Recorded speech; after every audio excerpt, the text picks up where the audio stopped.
most recently, I haven't been able to see these. I didn't see these Ridge Park protests, and there were recent protests that he was scapegoated for.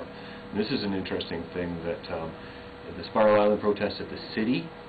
There's a fellow Hippy Chris who was on the front page of the Colonist in a chokehold by Victoria Police Force hero Trudeau.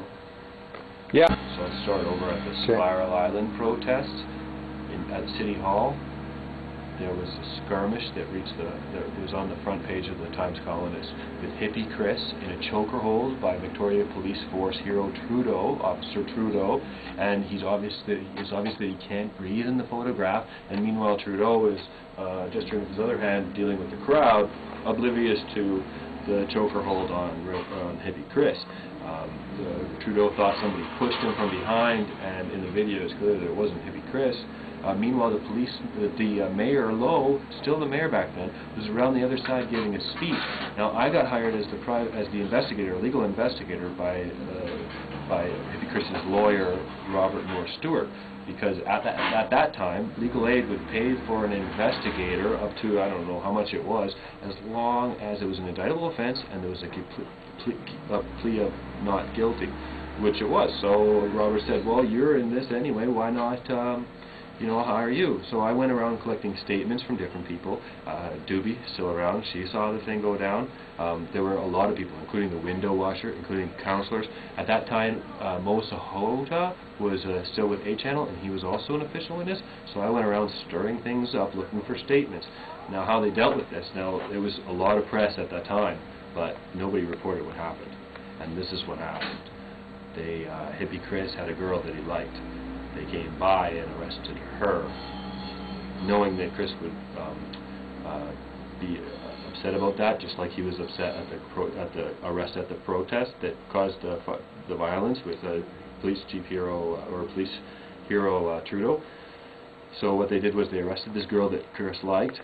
He protested. They grabbed him by his dreadlocks. This is how he explains it. They grabbed him by the dreadlocks and dragged him up and down the block at 7-Eleven by Douglas.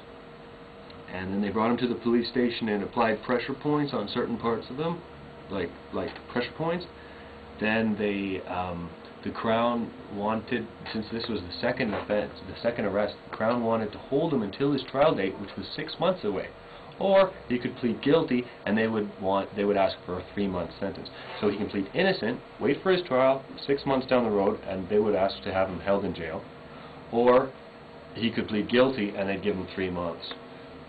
That's what went down, and at that point I realized there was a tremendous level of injustice in the courts of Victoria, and I was horrified at the fact that they were railroaded, they call this, right?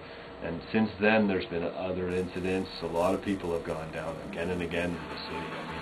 I mean it happens in every city, but Victoria, I've never quite seen it quite to this extent, Not to mention it has the hardcorest drug industry of any city of its size, and yet the police and all of the resources focus, from what I can tell, on the young, First Nations, women, pot smokers, skateboarders, any kind of group that the Chamber of Commerce would argue is detrimental to tourism.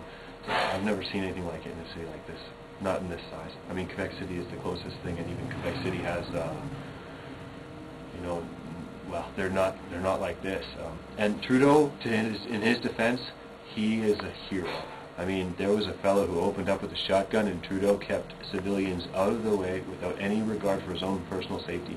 And the police do get angry, and they do, target the poor. And they do. What's the word when you? There's ethnic profiling. They profile according to financial status, right? I mean, if they come up to you, and this is a fact, if they come up to you for sleeping and they say, where do you live, and you give them an address, they'll let you sleep. But if you say you don't have an address, they won't. And I have other people that back me up on this. It's standard policy of theirs. And then the